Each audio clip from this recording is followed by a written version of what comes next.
तानिए बाबा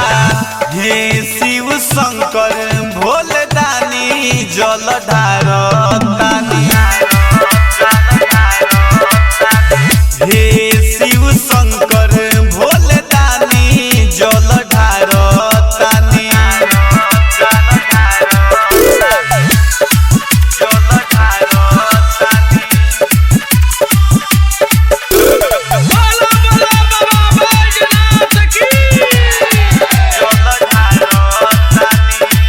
रौरे से अरजी लगावेनी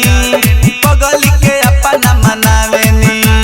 दीदी दर्शन भोले बाबा हो मन के मंदिर में सजावेनी रौरे से अरजी लगावेनी पगल के अपना मनावेनी दीदी दर्शन भोले बाबा हो मन के मंदिर में सजावेनी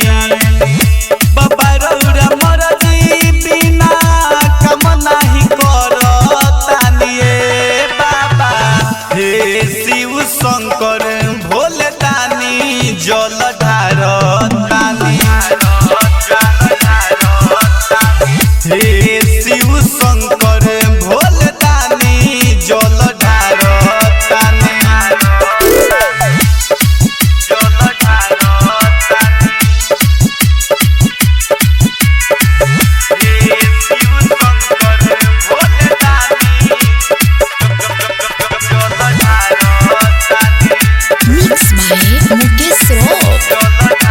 लेके गंगा जल पानी हो बगल के राह जो हतानी हो अखिया से लोरा नहीं सुखता ए बाबा दिल बड़ी दुखता लेके गंगा जल पानी हो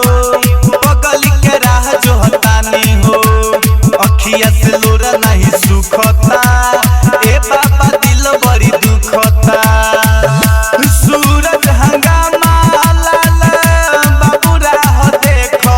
तानिए बाबा हे शिव शंकर भोले दानी जल ढार